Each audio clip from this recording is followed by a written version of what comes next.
Hello, everybody. Mike Bedenbaugh here, and today is a very special day for Map Media and Perspective.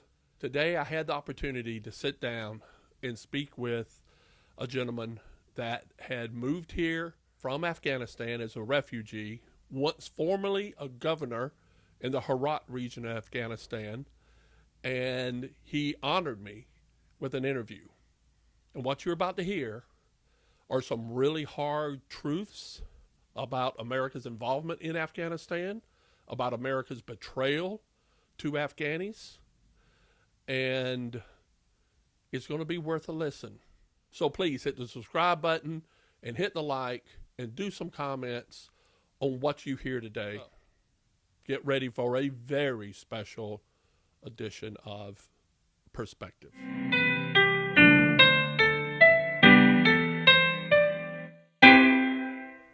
Hello, everybody. This is a very special day in the Map Media Studios in Prosperity because I have the pleasure of having as a guest Abdul Quayom Ramimi with me today from Afghanistan and is now living here in South Carolina. And Ramimi, welcome to Prosperity. Thank you, Mike. Thank you for inviting me.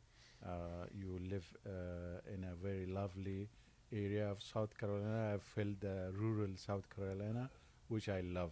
The reason you were here is because I was in Columbia last weekend, and I always pick up the free Times, and on the front cover of the Post and Courier Columbia edition, ex-Afghan governor adjusts to new life in Irmo. And after reading this article, I had to have an opportunity to sit here and talk with you. And I reached out to the reporter, who then gave me your cell phone number, and you were kind enough to want to come down and talk.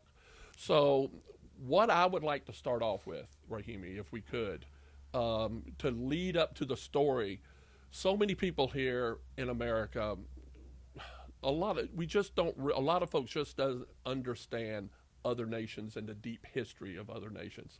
What I'd love to do is just start with you just telling your story. Thank you very much. I'm coming from a country which, unfortunately, when people see me, they remember 9/11. When they see me, they remember war. And they see me, they remember narco trading. This unfortunate image of Afghanistan is made. Actually, it is not like that.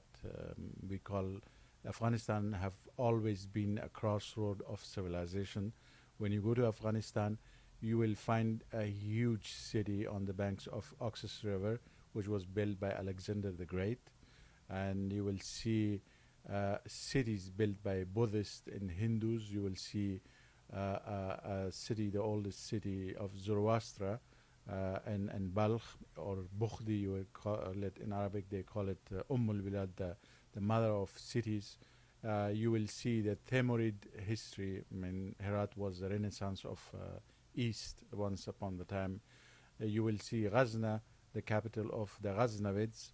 And it was the Silk Route. A very important portion of the Silk Route was going through Afghanistan. Unfortunately, since the British Empire captured India, we became a buffer zone between the Tsars and the Indian British Empire. But if you go back into the history, either it was ruled, this region was ruled from Afghanistan, or it was part of the big empires like the Sassanids and Ashkanis, these empires. Which those were Persian-rooted empires. Yes. Unfortunately, Afghanistan was in the past 50 years completely involved in war, so we didn't excavate the history. I remember only one place which was excavated by professionals in Herat. On 17 meter, we found arrow spearhead, which we sent it to Germany for carbon dating. It was 2,800 year old. Wow. So it is 17 meter. If you go deeper, you will find lots of history there. Now that is now Herat. Is that the city you grew up in? Herat? No, I'm originally from a province called Farah. It is beside Herat, but it is one region. Farah province have border with Iran like Herat have. So Herat, Farah, Nimroz, Helmand have border with Iran. Now those down below are more Baluch. And I want to go into the ethnic groups in Afghanistan, because a lot of people don't realize to be Afghan is really to be Pashtun or Baluch. What are the ethnic groups that are there? Well, we have many tribes there with many ethnicities. We have Pashtuns, we have Tajiks, we have Uzbeks, we have Hazaras, we have Baluchis, we have Nuristanis, and some other minor. So it is Turkic tribes. I mean, we have the Arabs as well. We have the Pashtuns, and almost when you go to Afghanistan, almost you find every race. Yeah. Because, as I said, it was a crossroad of civilization. So those people who liked, they stayed there because was beautiful, and it was like mostly warriors. Fortunately or unfortunately, we have the blood of warrior, and it is like a curse. But the border was made by the British Empire, so they divided this region into two. Unfortunately, Afghanistan suffers from the division of marking of the borders. On our north, the Tazars and the British Empire, they did all this. So the issue is when you have, and this is a big issue in Africa as well, when the colonial powers come in, they just somewhat arbitrarily draw lines without understanding the tribal allegiances that could be on either side of that line. Yes. I think the guy who was making the border got tired and say, okay, let's finish it, and they just drew a line. And they didn't take into consideration the future. Right. What implication will this have on the future? Like the border with Afghanistan, between Afghanistan and Pakistan, still the Afghans don't recognize it as an international border. They call it Duran line. And that was an imposed line by the British Empire for 100 years. And that 100 years is passed.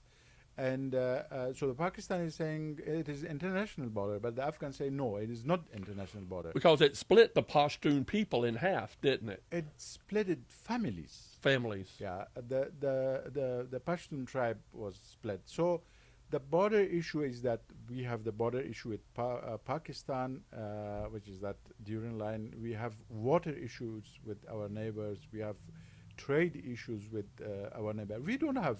Unfortunately, our neighbors have those problems, and well, during the past 20 years, during the Republic, when American forces were in Afghanistan, I mean, someone sitting in America in South Carolina will think that like it was just a war between the Afghan army and American army from one side and Taliban from the other side. No, it was a big war. China, Pakistan, Iran, Russia, and we're all feeding into it. And more than 25 terrorist organizations, they were fighting against us. I mean, yes, China was not sending soldiers, but was sending money, motorbikes, technologies, and ammunition, things like this. Pakistan was harboring all these terrorists. Like, I wonder what the decision that Biden administration made, they freezed Afghanistan reserves in America. And why they did, Mr. Biden is saying that we are going to pay $5 billion of those, the total is $10 billion reserves of our national bank here. And they say we will pay the $5 billion to the families of 9/11. Those who were killed in 9/11, we will pay their families. While all these terrorists were not Afghans.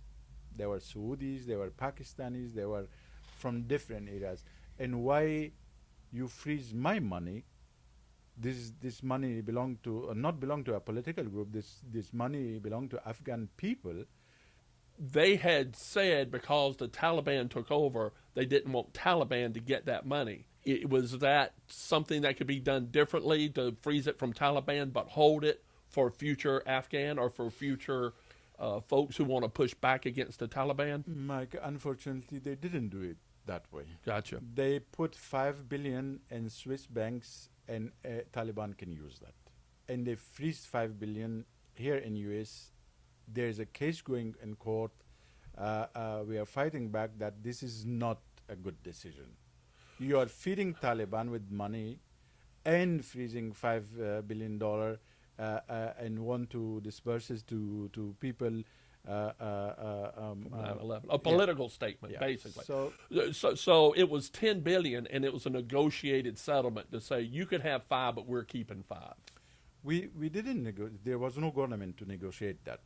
The Biden administration, Biden just they did that. decided on themselves. But the case is in the court, and let's see what happens.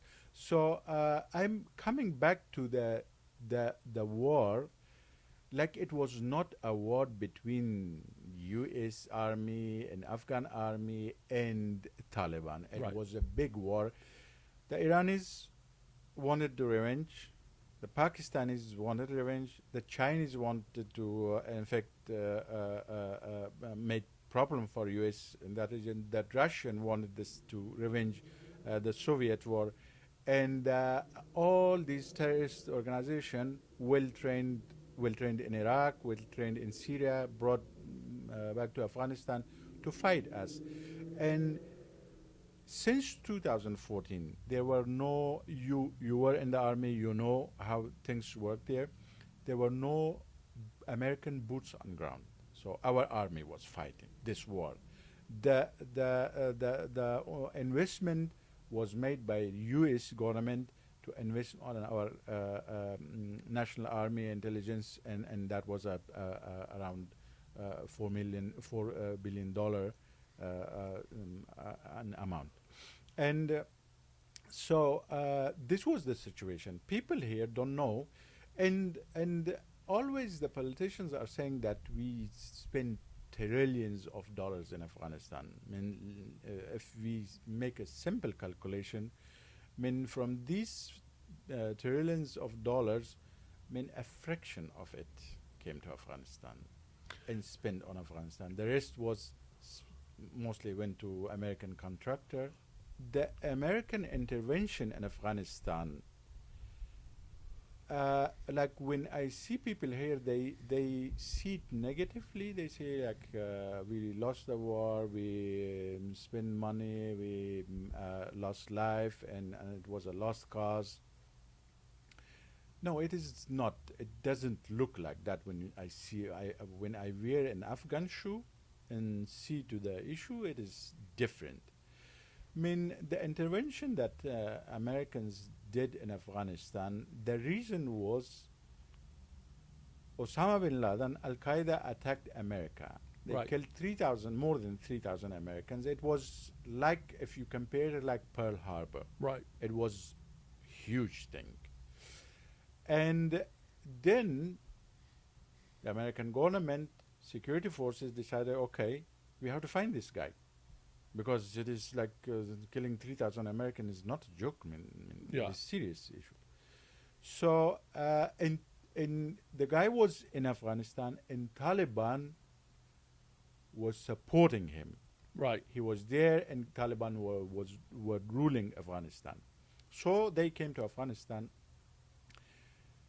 The change which came was enormous. And Afghanistan is Afghanistan is not the same Afghanistan.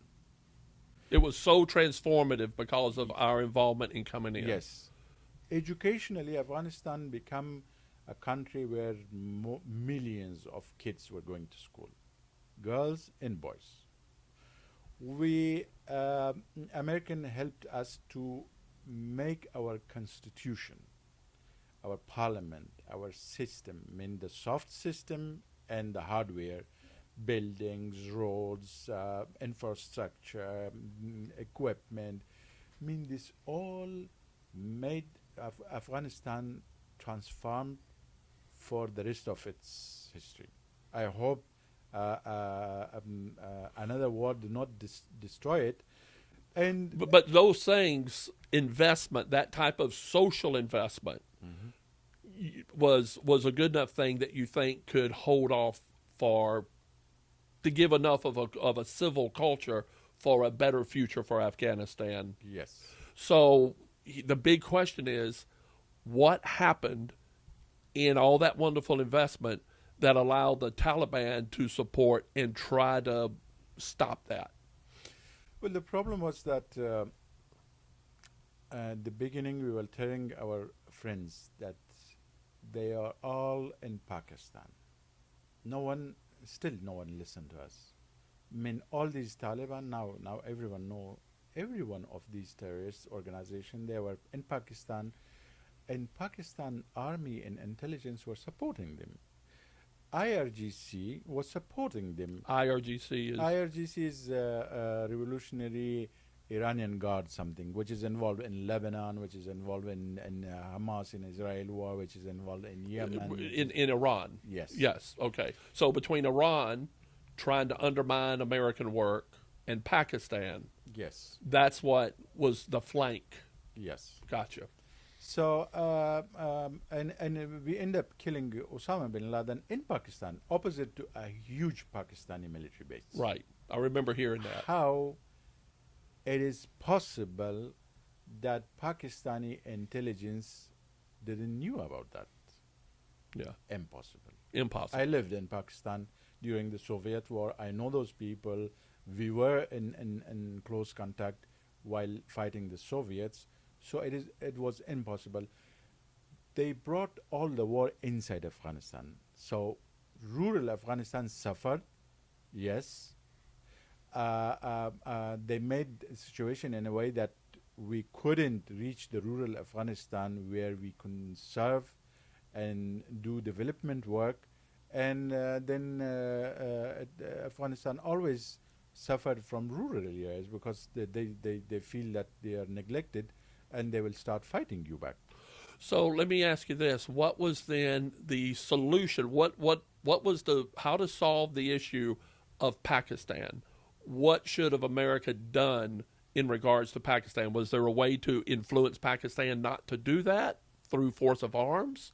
Well, unfortunately, to most of American, Pakistan is a partner, a very long-term partner. Since Pakistan is created, if you calculate the investment, the money that was spent on Pakistan, it is huge amount of money, billions of dollars that America spent on Pakistan. But for what purpose? I mean, they are supporting their development purposes, and especially the army gets money. Even they got F-16s. And they got F-16s Yeah. for America. So I am assuming that the development funds going to the central government of Pakistan was to try to insulate it from potential radicalization, Islam radicalization in Pakistan, or because we also have ties with India.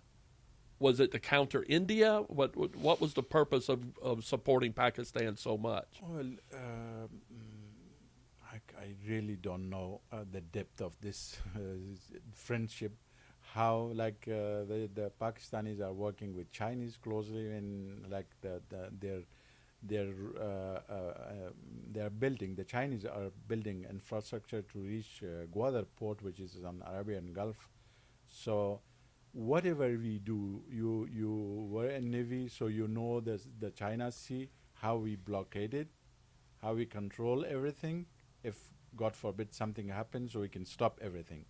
But China is getting an alternative way from through Pakistan to the Indian Ocean through Arabian Gulf, and that is very short.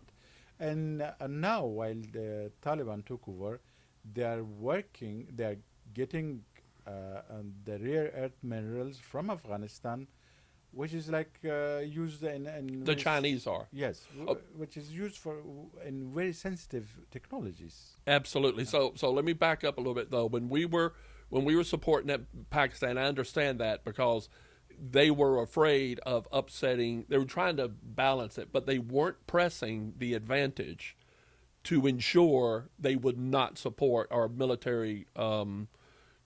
Basically, the army and elements in the army of Pakistan was supporting the Taliban, and we should have been going after that more to stop that. Yes. The issue was that Pakistanis were lying, and they are very good in hiding things, which is like unfortunately they played American intelligence and forces in a way that most of the veterans, if you ask them, they know what was going on, how they all these IEDs coming, the material was coming from Pakistan. IEDs, so the pipe bombs on the bottom, on the ground and roads and stuff. All the material, the raw material, were coming from Pakistan. There were factories in Karachi, Pakistan, building these material. We pushed a lot during the Republic. We pushed to close down these factories. Why you are giving these? I mean, they are infecting damage into American army and Afghan army, and we have lots of veterans. They lost their legs, they lost their, and because of those things. And Iranian brought the technologies they used in Iraq and Syria against American forces. They developed those technologies and very simple things. They brought it to Afghanistan, teach Taliban, and they were using it against us. So let's back up a little bit because I want to hear about your personal relationship with the government. Again, you grew up, you were 12 years old when Russia invaded or when the coup happened. Yes. It's because that was a very dramatic thing when the coup in Afghanistan happened. Could you tell us about that, the Russian coup? Well, we had during the King time, King Zahir Shah sent lots of students to different countries to get education. They send lots of people to America. They send to European countries. So once these educated generation come back, they came with ideologies. Those who came to Europe and America, they brought with the idea of republic and democracy and these things. Those who went to Egypt, they brought the Muslim Brotherhood ideology. Those who went to Russia, studying in Russia, they brought the communism with them. And some went to China, so they brought the Chinese communists, we call them Maoists. Maoist, yeah. So these people become officers in Afghan army. These people become professors in universities. So they start like making parties and fighting each other, and then Daud Khan, who was the cousin of King Zahir, did a coup with the help of the communist officers. Gotcha. And then after 5 years, they did another coup, killing Daud. Killing the president then. Yes. Now wasn't that in a big assembly room and they came in and they killed? No, they attacked the palace. Attacked the palace. They attacked the palace, and the president had fought till the end. I mean, he didn't surrender. Wow. To the communists. They killed the whole family. Yeah. They slaughtered them.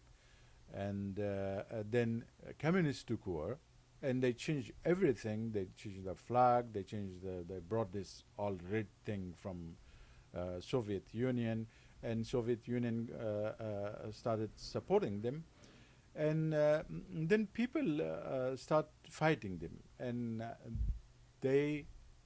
then the Soviet invaded Afghanistan. There was unrest because in Afghanistan they were believing that communists are infidels, they're non-believers, so we don't accept them to rule.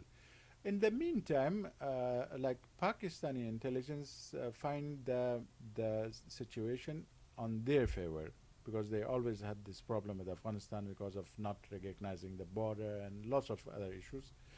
So Some of these people during President Dawood time, they ran away to Pakistan, and there they started this Mujahideen groups to fight back the communists.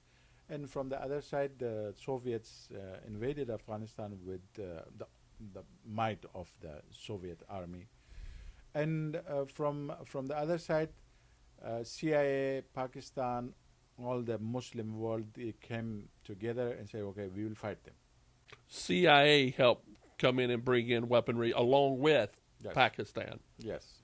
So Pakistani intelligence took the responsibility to train all these resistant groups against the Soviets, and the Arabs start sending people to fight, and they put money, they send equipment and all these things, and we were the fighters.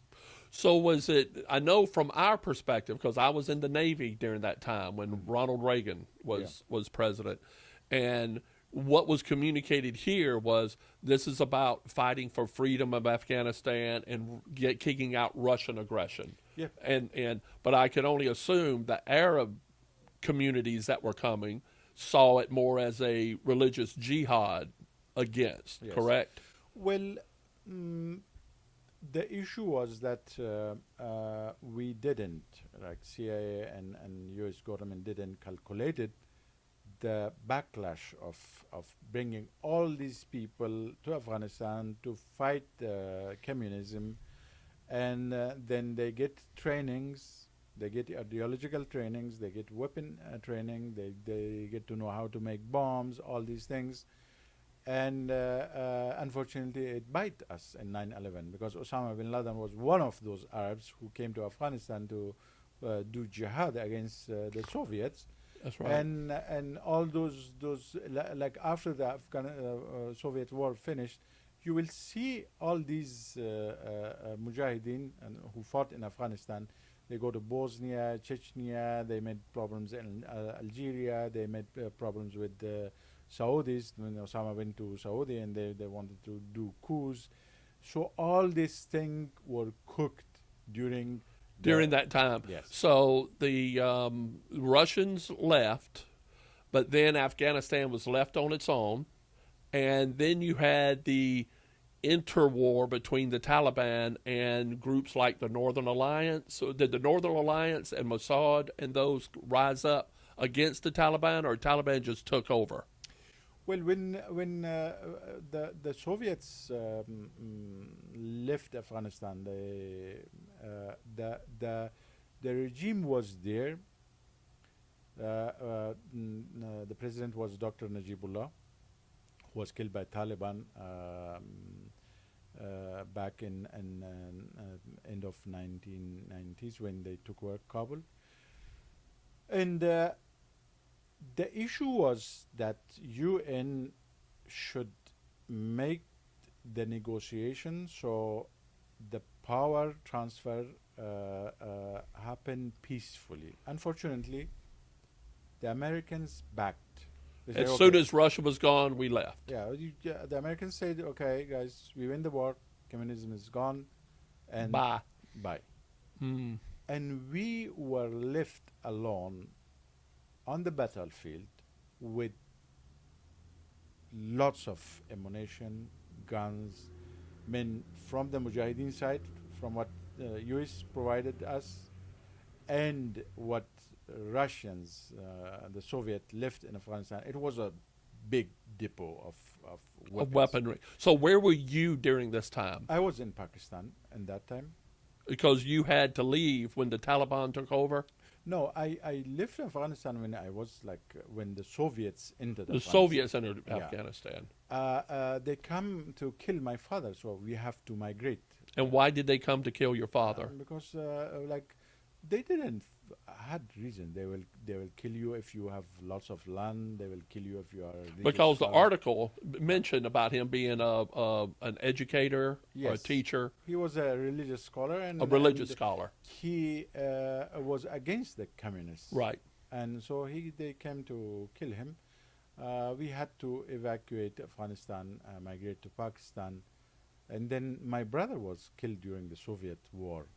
So the Americans said, okay, guys, bye.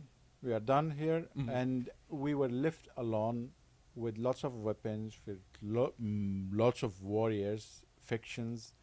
And then they started civil war, which we didn't participate in. When the Russian were defeated and they left Afghanistan, we stopped participating in the war. We said, okay, this is like not our war anymore. Then the civil war was between different mujahideen groups, because there were 7 groups in Pakistan, 8 groups in Iran. They formed these groups, and when they come back, they start fighting each other. And some of that was tied ethnically, like Uzbek and Tajik and all of them. All of them. Yeah. They had this thing. And Pakistan wanted this war because they wanted to get rid of the weapon, because it was dangerous for them. They see it dangerous if Mujahideen take over and become strong government and have that much weapon, they will claim some of Pakistan. So that is their mindset. So they helped a lot in that, waging that war. And then this was the result of the first partnership we did with America. That was the first partnership fighting the Soviets. Unfortunately, we were left alone, and Afghanistan was forgotten until 9/11. Until an Arab came, used Afghanistan and attacked the U.S. and killed 3,000 people. Then we said, okay, we have to go back. I remember the discussions here where people saying, well, we neglected Afghanistan, we can never neglect Afghanistan again. And I remember that rallying the troops to support going into Afghanistan. Unfortunately, we neglected again. Oh, of course, yeah. And we neglected in a bad way. Right. I will come to this portion. Understand.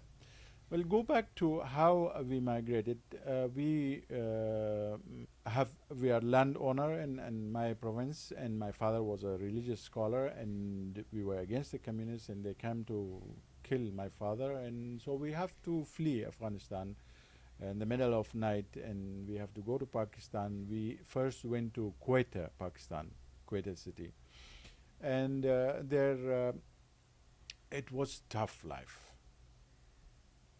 I mean, you leave your country, you leave your hometown where you lived all your forefathers. You have to flee and you go to another country. And how old were you? 12? I was around 12. 12. Yeah. So and then it was Mujahideen fighting. Every Afghan was fighting the Soviets. So it was like a war. Very important for every Afghan. And of course, the Pakistani intelligence and other intelligence from the Arab countries and CIA, they used us. I mean, we were the foot soldiers. Right. We didn't decide on things. We didn't decide on the plans. We didn't decide. No one were asking us. We were only the foot soldier, and all of them were telling us that, okay, you killed Russians, and if you did, you will go to heaven, and that is all. And there was no strategy. Okay, we take back Afghanistan, what we will do? Who is going to run this country? How this country should be run?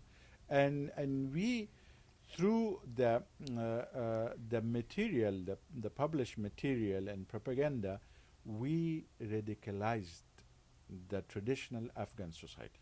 I will give you an example. There was a project run by Nebraska University printing school books for children, those Afghans who migrated to Pakistan. And the school books, I still have some of them, I think I have the pictures, will tell you, okay, one AK-47 plus one AK-47 is equal to 2 AK-47. So if you start training children in class 1, 2, 3, 4 with guns, ammunition, in killing, in jihad, in being martyred, going to heaven. What will happen to when he become like a teenager? So we spend millions or maybe billions of dollars to ridiculous. Afghanistan was not like this. It was what the Soviet did, and when we did in reaction, we made a radicalized society in Afghanistan and Pakistan. Yeah. I mean, that's what happens in all heavy, long wars like that. You radicalize, you change the dynamic of the society. Yes. And sometimes it takes generations to wean that out. Yeah. And unfortunately, we didn't have any plan what we will do next. I mean, after the collapse after defeating the Soviets, what is our plan? There was no plan. No plan. So your father, was he still in touch with anyone in Afghanistan and wanted to be involved with? Yes, my father was regularly going to Afghanistan. My brothers were regularly going to Afghanistan. I was sometime, because I was younger, I had to take care of the family. So I will go to Afghanistan sometimes, but the rest of the men in the family were all in Afghanistan. They were fighting the Soviets. How many brothers and sisters do you have? We have we are 5 brothers. We were 5 brothers. And, Gotcha. And one was killed in the fighting? Yes. So when did you leave Pakistan and then go back to live permanently in Afghanistan? Well, it was always a dream for me and for my generation to have our own country, to have our own army, to have our flag, to have our parliament and national anthem. So when after the second day of Karzai, the first Republic president took office, I came back. You came back. And I left Kabul 27 August 2021. I was evacuated by my American friends through Kabul airport. So when Karzai was put in, how was he accepted by the Afghan population? Was that an acceptable condition when Karzai was elected? Because I think he got 55% of the vote, the vast majority of the vote, and then I think the next candidate under Karzai only got 16%. So he was very, very popular among most folks. Did the population accept Karzai's leadership? Yes. I mean, it was like when during the American intervention after 9/11, I mean, a process started. A process started in Bonn, where all the different Afghan groups came together and they decided on a system, on someone who lead Afghanistan. And that decision was made on Karzai to lead Afghanistan. And then he became the interim government head. And things were going good. I mean, after the 50-year war, again we were working on a constitution, on a different constitution. We were working on elections. We were working on building roads. We were working on to build schools and systems, and Afghanistan was completely destroyed by Soviets. Yeah. There was nothing, and then the civil war. So it was not, when Americans came to Afghanistan, it was nothing. You will find some places where the Taliban military installation was bombed by U.S. Air Force as well. So literally, Afghanistan was like an American cannot imagine how it was. Just wasted. So let me ask you, since I'm into history, the historic sites, like in Herat, because that was the tomb of Tamerlane's son. I mean, this goes back to Tamerlane and all of that. The old archaeological features and the older buildings Were they all destroyed too, or were some of the old mosques and stuff saved? We still have lots of historical places intact. The Timurid Empire was formed by Amir. We call it Amir Timuri Gorkani, Mm-hmm. and his son Herat was after his death. Yeah. It had two capitals. One was Herat, and one was Samarkand in Uzbekistan. Right. So there was a beautiful university with that beautiful architecture built by Gauhar Shah Begum, the wife of the king. During the British Empire, when I went there, it was ruined. So it was some of it was destroyed during the Soviet war. But a team of archaeologists, assigned the job to do the excavation. So we excavated, and we reached to a point where the British Empire, the Brits, when they were in Herat, they destroyed this beautiful building. And what was the reason? If you go in the history, say because that building was blocking our site. Maybe the Russians, the Tsars will come. Come on, guys! Don't destroy beautiful places. You can fight somewhere else. So Afghan, basically, and you look at a map, you could see the DNA of the problems that constantly are put onto Afghanistan is because it's in the center of all these great powers vying over. Yes. Since we lost to be the great power, and other great power become great power around us, so they always pushed us down, right. and they brought us problems, so we don't become strong, because they are most probably they are afraid of a strong Afghanistan. They know if Afghanistan, we want to live in peace in that region. 54 years of war. I mean, in the Soviet war, more than 5 million people were killed. During the Republic time, whenever here people are talking and the politicians are talking, they say we lost lots of lives in Afghanistan. You compare it with Afghan loss of life. This was a partnership. We Afghans partnered with Americans against terrorism.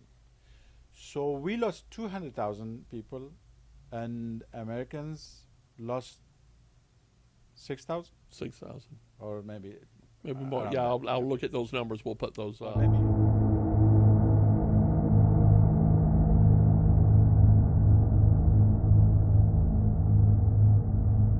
So Afghans bore the brunt of what was happening and trying to fight for their country. And the painful thing is that when we lost, they came and said, "You didn't fight, guys.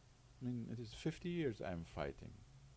So let me ask you this, because people say that based on what happened at the last bit, because I think it shocked a lot of people here how quickly Afghanistan fell after we left, or after the American support was in there. Why did it happen so quickly at the end? Well, this was a 20-year war. Mm-hmm. It was not a 1 day or 2 day war, and didn't happen in 1 or 2 days. It was a war. On the other side of the war, it was more than 20 terrorist organizations with all its might, and the Chinese, the Pakistanis, the Iranis, and the Russians backing them, and lots of Arab countries, especially Qatar, still spending millions of dollars on Taliban and these terrorist groups. I don't know how come that world is not saying anything to Qatar, and they They're fight supplying in Afghanistan. But in Qatar, it is fine if terrorists roam around. It is fine. But when it comes to Afghanistan, they will bomb it. And then the Americans said, "Okay, we will sign an agreement with Taliban." We said, "Guys, don't sign agreements with my enemy. You are giving legitimacy to a terrorist organization, my enemy, And if you want to go, you can just leave. That is all. And don't push us towards something which is so.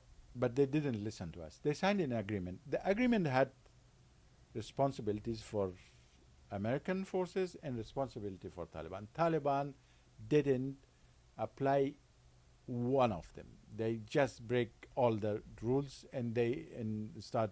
The Qataris send the money, the Pakistanis, and there was a huge influx of personnel from Pakistan, Iran, into Afghanistan. So they start fighting us.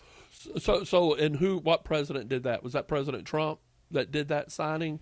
The agreement was signed during the Trump administration. But was implemented by Biden administration.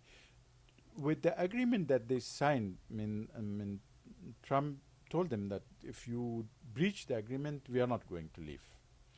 And we Afghans, we requested, okay, now when you want to leave, you keep 2,400 special forces in Bagram. And this is what the American army also asked for it. But when Mr. Biden took office, he said, no, we are done with Afghanistan. So they started evacuating. And the supplies were stopped. Like, if you have an American gun, you cannot use AK-47 bullets in an American gun. When you stop the supply, how someone going to fight? And from the other side, you just give a free hand to my enemy. Say, okay, you tied my hand behind me, and said, okay, you can do whatever you want. And you know that they have Chinese, Iranians, Pakistanis, and everyone behind them. And Qataris spend millions of dollars on this. Still, we fought. We fought in Kandahar, we fought in Helmand, I fought till the last, until they captured me alive. And they wanted to kill me because I was the only governor fighting. So what kept them from executing you? They said they didn't, they delayed it. They delayed it. Yeah, we are in negotiation. Where it will become a political issue if you kill a governor. So release him now, and once we take Kabul, kill him. Gotcha. So the folks in Kabul, the leadership in Qatar was concerned that if governors were being executed like yourself, it will stop America from pulling out. And I read in the story how you and your wife, or y'all were walking. No, my wife and kids were in India. They were in India. Yeah. Okay. So me, my mother, and brother were in Kabul. My elder brother, we were in Kabul when Kabul collapsed. And then my American friends called me and said, "Are you alive?" I said, "Yes, miraculously I am alive." And they say, "Okay, we will get you from this area." They then got. So they came and found you? I traveled to that place. Traveled to that place. So I was hiding in Kabul, but I traveled to that place. It was nearby, not far away from the place where I was staying. So that was the first, your question, why it collapsed that quickly. We signed a strategic agreement. We had a long-term strategic agreement signed by Afghanistan's president, went through our parliament, went through our Senate, and we were like, say, okay, we are long-term partners with America. And all of a sudden, everything stopped. So that was the reason. And on our part, Afghanistan is my country. So 80% of the blame is on me. I will blame myself, my strategies, my policies, the way I was doing things, because I made myself 100% dependent on only U.S. I could do differently. I could buy weapon from Iran. I could buy weapon from Russia, or make sure that if America evacuate, I have my equipment to fight back. This partnership was very deep. I mean, we Afghan thought, okay, we are like, it is a long-term partnership with Americans. Even if their forces are not here, they will give us weapon and supplies to fight back the enemies. Unfortunately, we were wrong. Yeah. We were wrong. We didn't learn the lesson in the first the partnership when we were fighting the Soviets, and we repeated again. We trusted again, but unfortunately, the trust was broken again, and that was all political thing. But we are thankful to American people. Those veterans who went and fought in Afghanistan, they defended my country, they liberated Afghanistan in the first place from the terrorists. I mean, they are our brothers. Yeah. I mean, in my culture, I mean, there's a warrior code. I mean, those who spilled blood for my people's liberation, those people, we never forget about them. Yeah. They are part of our families. They are part of our network. They are part of our. We will be there for them whenever needed, and we do respect, like those families who lost a son or a daughter in Afghanistan. I salute their fathers and mothers and kids and wives. They send their son to defend my country, Yeah. defend America and my country, and they fought with us with these terrorists shoulder to shoulder. We never forget that. That is a lifetime thing and historical thing for Afghanistan to have those friends here in America, and we have lots of friends here. We have lots of those people who served in Afghanistan, civilian, diplomats, intelligence, and military, and they are our brothers. We always visit them. We sit together. We remember Afghanistan, and we will take back Afghanistan. We are not going to leave that country like this. So what is the plan? What are your thoughts on how to coordinate that? Well, Afghanistan, after the withdrawal, Afghanistan under the Taliban is now exactly before 9/11.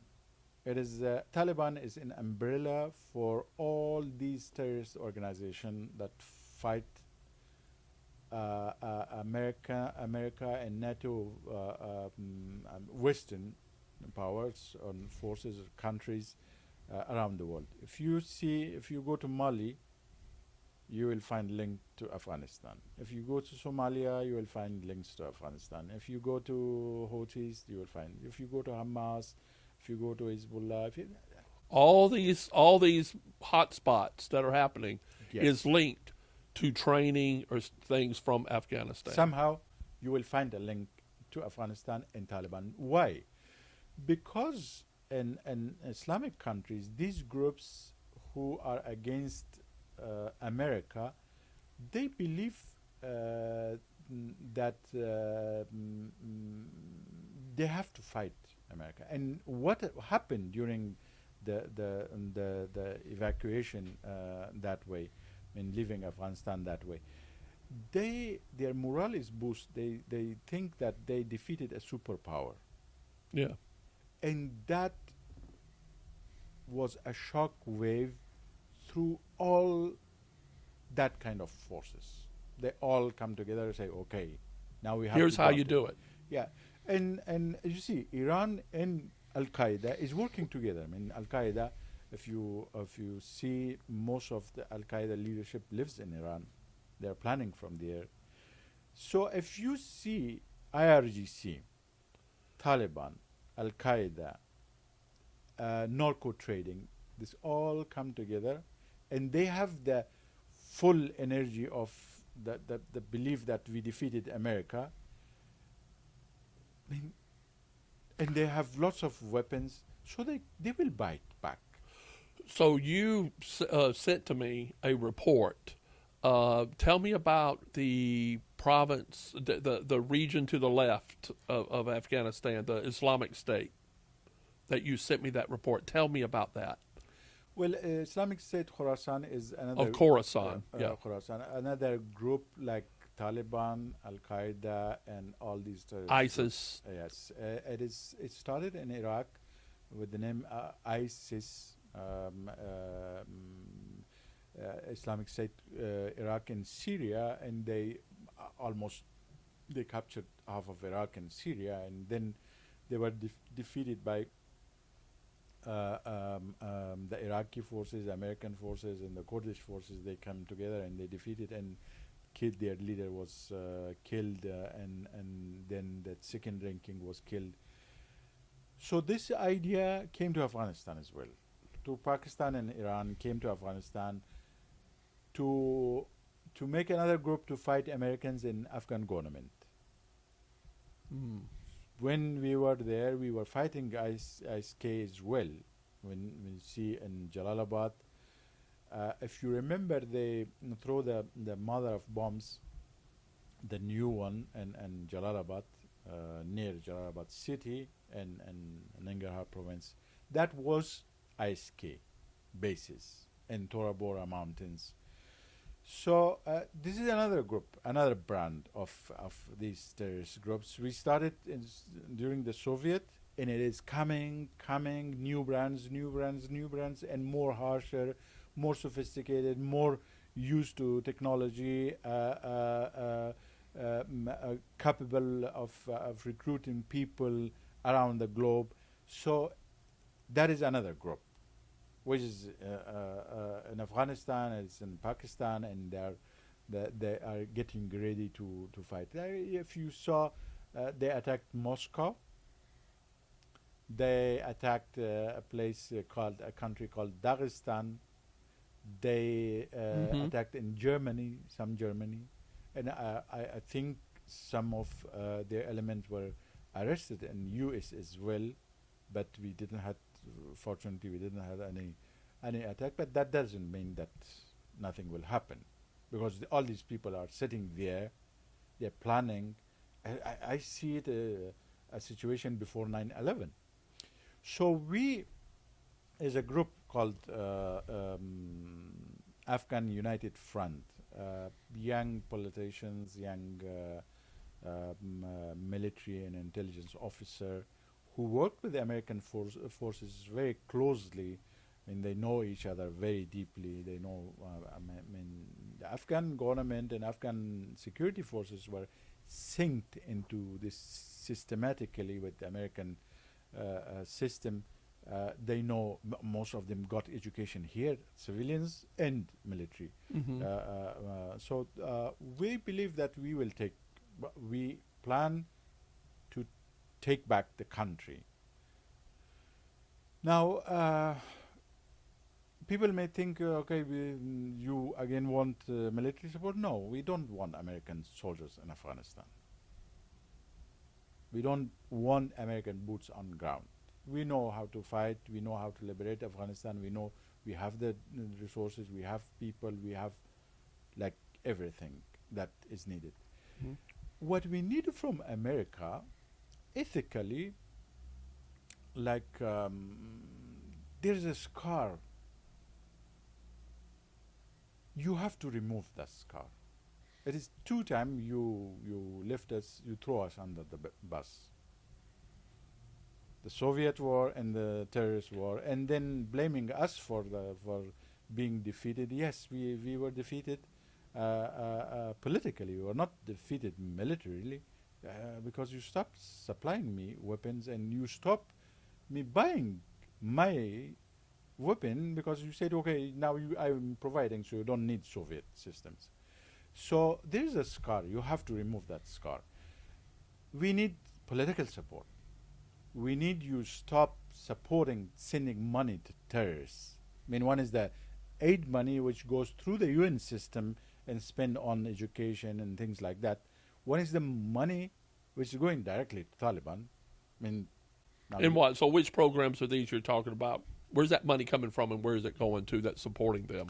Well, that money is going directly to Kabul in a big boxes of US dollars, and the plane take it every bi-weekly, and where it goes. So this is happening now. Yes, unfortunately, it is happening. U.S. diplomats going around the world, and Tom West and Karen Decker, and they are looking for Taliban. They are defending people who eliminated 20 million women. You cannot work, you cannot get education, you cannot go out of your home. Totally disenfranchised 20 million women. Yes. So what we want America to do is stop this. Stop supporting politically. That's astonishing. I didn't realize that. We're still supplying Taliban as a sense of, here's peace offerings, don't fight us, and we'll supply money to you. Well, that I don't know what is the reason that you're sending taxpayer money to Taliban. But what we know is, Afghan, you are empowering terrorists. There's two kind of money going. I will say it again to clarify. One is going through the UN system, and that is spent as a food and for poor people. The second is going directly to Taliban. Stop that money. Gotcha. Because you are empowering terrorists. And you won't believe me now, but I want to keep it on record that when, God forbid, something happened, we will come back to you. He said, we told you. Yeah, I bet. We told you that this will bite. Because you empowered all terrorists around the globe by evacuating, the way we did Afghanistan that way, and leaving a mess behind. And what was the reason? This is the longest war. Okay, you are not fighting. I am fighting. You just sit in Bagram base and watch. You don't need to fight. I am fighting. Since 2014, we were fighting. And the reason was like it have high cost. Since we evacuated Afghanistan, we left Afghanistan like this. Did the cost of war reduce for us? No. We are spending in Ukraine, we are spending in Middle East, we are spending on Houthis, we are spending 4 times more money than what we were spending in Afghanistan. One of the reasons that Russians attacked Ukraine was like seeing what happened in Afghanistan. A lot of politicians here are saying that. It was like seeing that and realizing. Of course, the Chinese are now saying, okay, we want Taiwan. And the Houthis sitting in Yemen, a small place, hitting our Navy, Navy. Was someone in Navy thinking that some terrorist group in Yemen will hit our warship? No, my dear Americans, you didn't reduce the cost of war. You increased the cost of war by leaving Afghanistan like that.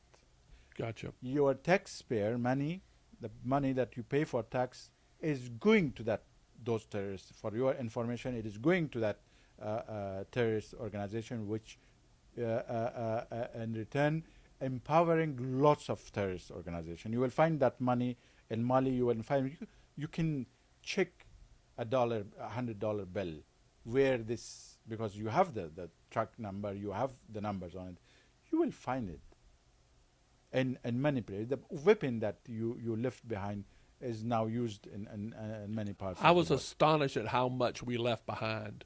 Weapons and equipment and everything just left. Well, one thing which is like you live behind the biometric system. And with the help of Chinese and Iranians, now Taliban can use that.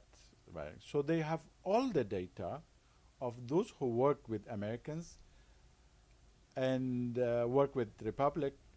20,000 plus are in Taliban detention center, and they are tortured every day. So these are people that worked with us. Yes. That we left. Yes. That was absolutely the most painful and horrific thing for us to see over here, because I don't understand why, when we pulled out, we knew people that would support us there and that did support us and work with us, like you. What was so difficult about getting them out of Afghanistan? it was more easy to support them to fight back. Why you evacuate your partners, those who work with you, those who partnered with you in 3 generations? You, like, ethically, you have the responsibility to support them. Yeah, Why? I totally agree. When with the how much was the cost? I mean, the amount of the money that you spend evacuating these people, you can give them a weapon. They will fight. We Afghans know how to fight. We know how to defend our country. So how many these people? How many people did you say has been arrested? Well, Taliban themselves saying 20,000. But our information and intelligence that we have, it is far more than that. Far more than. And these are people that were translators and helpers. They were translators. They were working with the U.S. forces. They were working with the civilian side of the U.S. government. They were working for Republic. All of us were working with Americans. I mean, if you go to Google me, you will find my pictures. I did. With lots of American generals, Yep. American politicians. So we worked closely with Americans. I mean, it was like Afghanistan was America's ally in that region. And with a little cost. My question is, like, this is the U.S. Geological Survey saying that Afghanistan have more than around $6 trillion, between $3 to $6 trillion worth of minerals. Minerals, yeah. And it is mostly the rare earth minerals, Yeah. like lithium. About lithium, they say that Afghanistan is the Saudi of lithium. We had the money.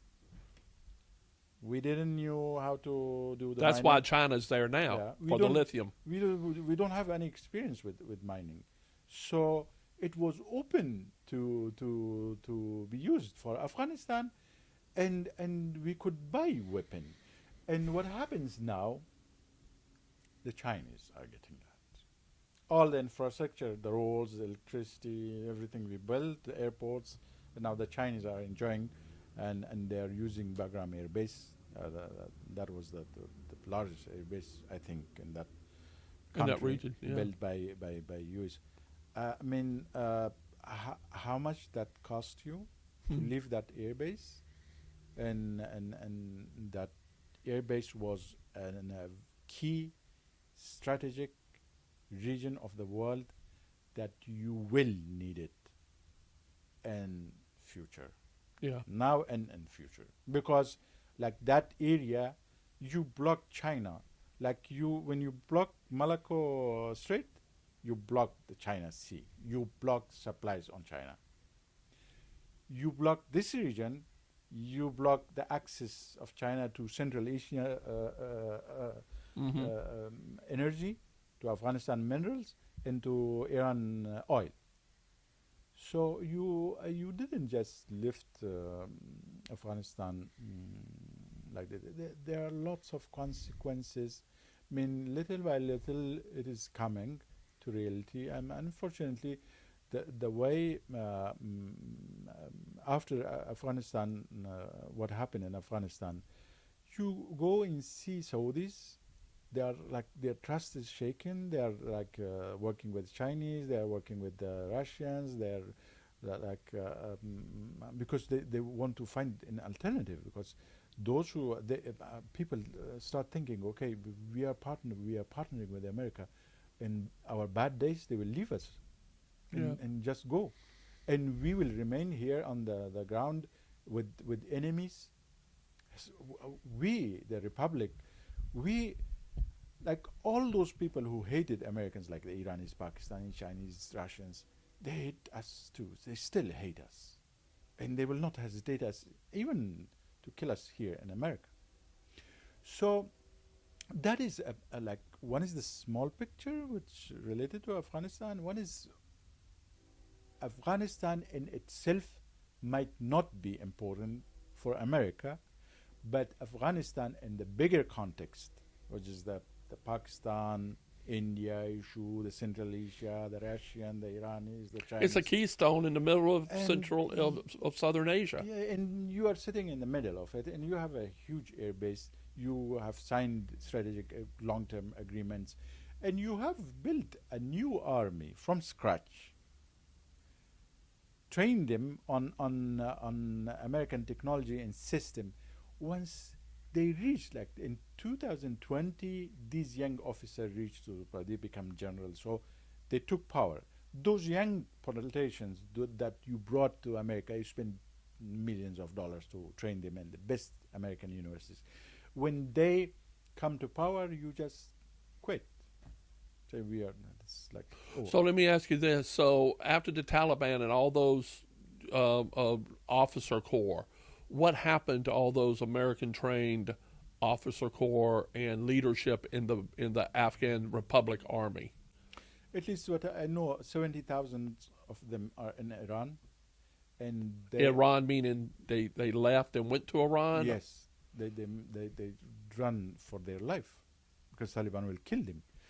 So they are going through a miserable situation. The best commandos and our commandos were like the best in that region, well trained by American special forces and British SAS. And they were like they got education in best universities, and then the officers, and then they got the practical for 20 years. They were facing like our special forces when it comes to urban warfare. They were the best. Like you see what is happening in Pakistan. The terrorists will enter a place and it take 3 days to clear them. In Afghanistan, in Kabul, when Taliban terrorists enter a building, our forces will clear it within few hours, because that was the training that you trained us. And you spend lots of money training our army, our special forces, our commandos, our police, and all those, our intelligence, and that was a huge asset. I mean, and it basically boiled down to not having the weaponry to defend what they needed to defend. yes.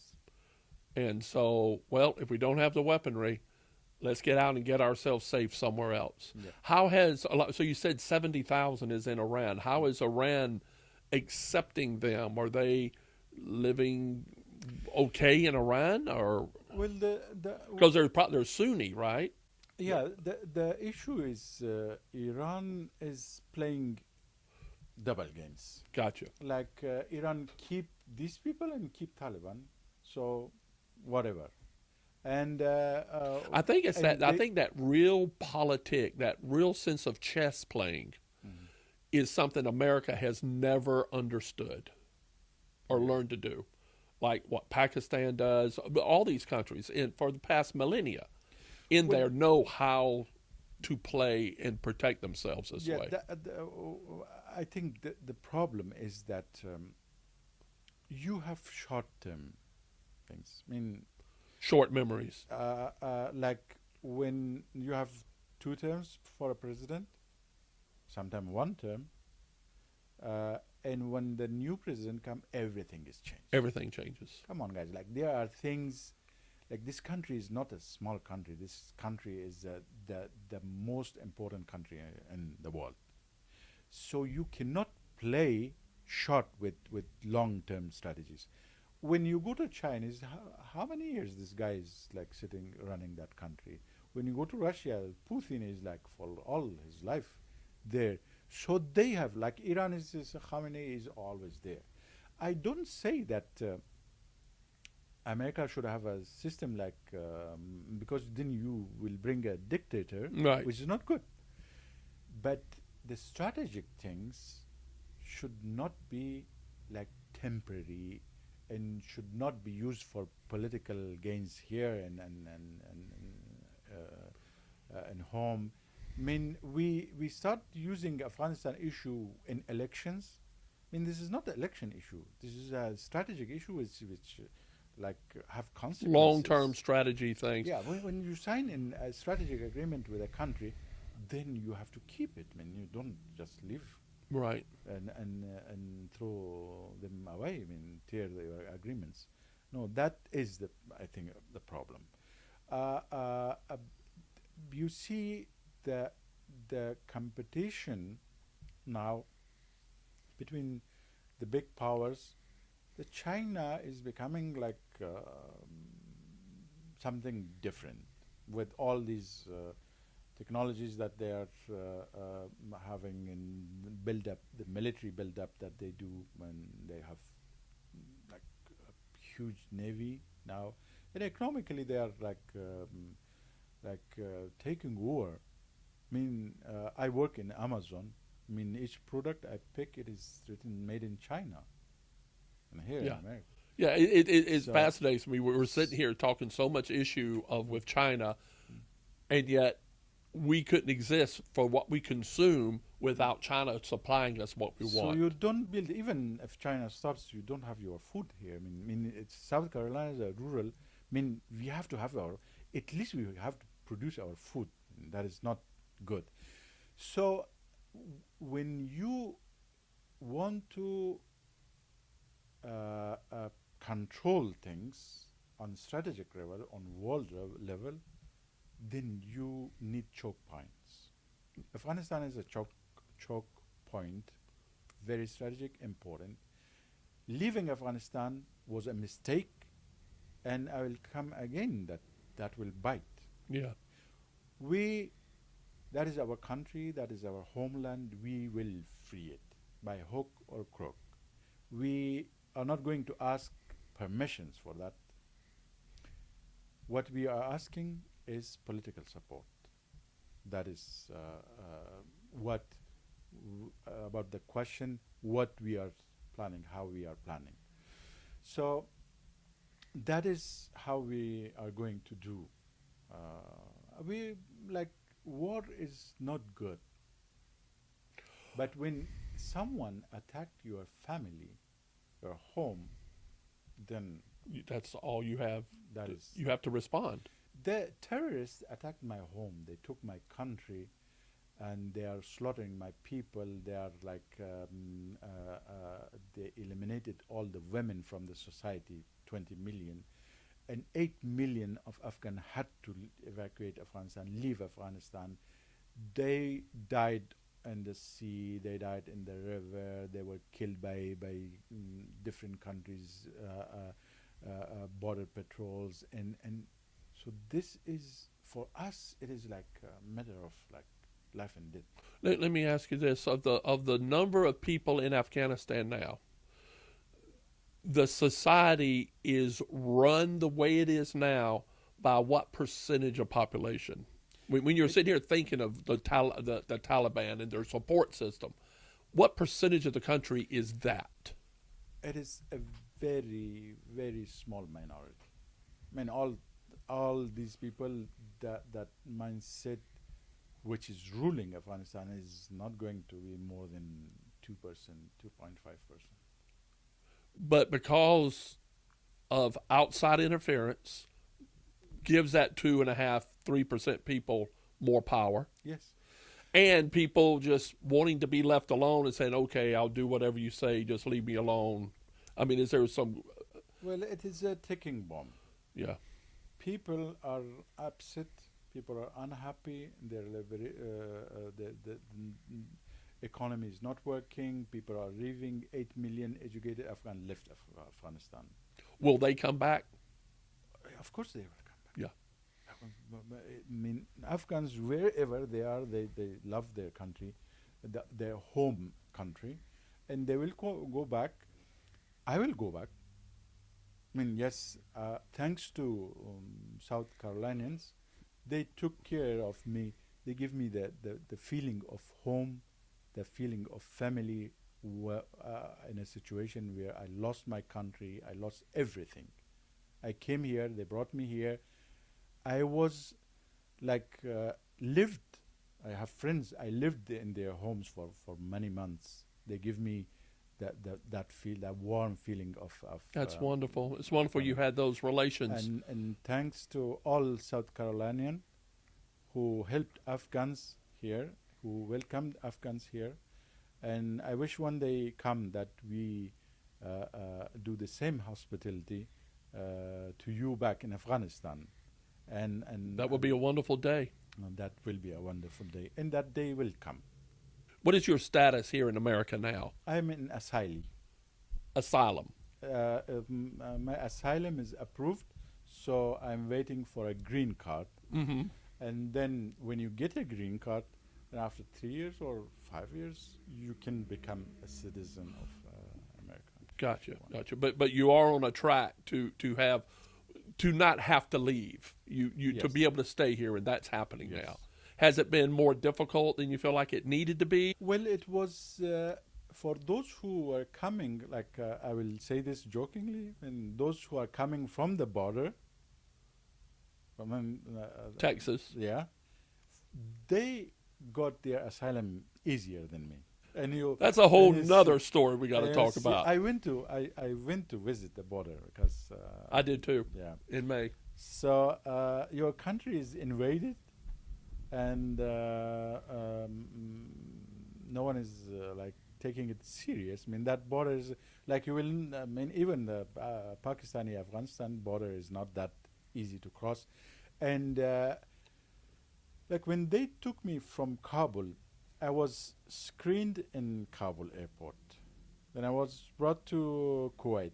I was screened for many times in Kuwait. It was an American air base, military air base. By screening, I mean all my documents, my fingerprints, eye scan, so everything about me. And then when we reached U.S., we landed in Dallas Airport, D.C. We were screened properly, and then we were taken to a camp called Quantico inside the Marine base. And I stayed there for 3.5 months, and I was checked thoroughly. So this sometimes they say we brought people and we didn't check who we are bringing. I mean, I was one of them. We were checked properly, but those who are coming, hundreds, thousands of people coming from your border, and they are not Afghans, and they are Chinese coming from the border. Why a Chinese need to come from that border? Yeah. While they can invest in America and take a visa. Yeah. So that border issue is It's a huge issue. huge issue and different issue, and I believe that need to be addressed. You don't Yeah. need an open border like that. Yeah. Well, So your question was it easy or difficult? I give you the example. yeah, that's perfect. Well, Rahimi, thank you. This is a lot to digest. And as things move forward, I hope we have the opportunity with any new news to talk again. Mm-hmm. And I just appreciate the trust and intention of you to come here and sit with me and have this discussion. Thank you so much. You're welcome, and thank you for having me. When it comes to Afghanistan and U.S. relation, Afghans here in America, there are lots of things to be said. It is not possible to bring all these things into to our session, and it is more than 70 years of history, Afghan-American relation. It had up and downs, it had good days, it had bad days, and I'm positive for the future, and I think and there are, now when we are here, we are working with American society, American people. I mean, this country is great because of its people. I mean, American people are great, and this country is great because of them. Lots of political decision that we made is wrong, and America suffers from that. So when we make political decisions, we have to be wise enough to make wise decision, because we are not just a country, we are the country, the most powerful country, not just a country. So it is the country, and we should know the consequence of our decisions. What is the consequence of our decision? The consequence of our decision here, back in Afghanistan, was more than 30,000 people in jail, slaughtered, killed. 8 million had to flee Afghanistan for their life, and the country is now a base camp for terrorists. And what they do, and I'm quite sure that your intelligence know. I hope they know. I wish they know everything, but because you don't have eyes on the ground, and Taliban may provide, they will not provide you with good information. So what we want to do, we just simply want to free our country from the terrorists, from the fanatics, from those backward people who want to take our country back for hundreds of years. We want to free our sisters, and we want to free our soldiers, heroes who fought for Afghanistan. That is what we want to do, and this is what we ask is just a political support. We don't want American boots on ground. People may think that we want for arms, for money, for this. And no, we want a political support, Right. moral support. Morally, America, what happened in Afghanistan, I think it is America's people moral responsibility to support us to free that country. Otherwise, I mean, I'm afraid that it will bite back, and it will not be good. not be good, because we see what is happening around the world. Yeah. Well, thank you again. You're welcome. Appreciate it very much. Thank you. Thank you. Wow. That was an amazing interview. And it goes to the heart of why I'm running for Congress. I am sick and tired of our nation betraying our principles and putting ourselves in positions that lead other people being vulnerable to when we ultimately abandon them. This is no way to run a republic. This is no way to run a nation. There are ways to help people in other nations without assuming we set them up for failure. So please hit the subscribe button if you haven't already, and click here for the buttons for all the things. My 95 Theses for the Future of America and my book, Reviving Our Republic, you can get it there. You can get support here for my campaign, and to learn more about what I want to do when I get to Congress, right here. So I can create policy that would help people who are true patriots to their country, like this gentleman here today. This is the type of interviews that I dream to do. A perspective from here in South Carolina about world events that are affecting all of us, and especially this gentleman here. So, until next time, place, purpose, preservation, independence, liberty, and service. Take care.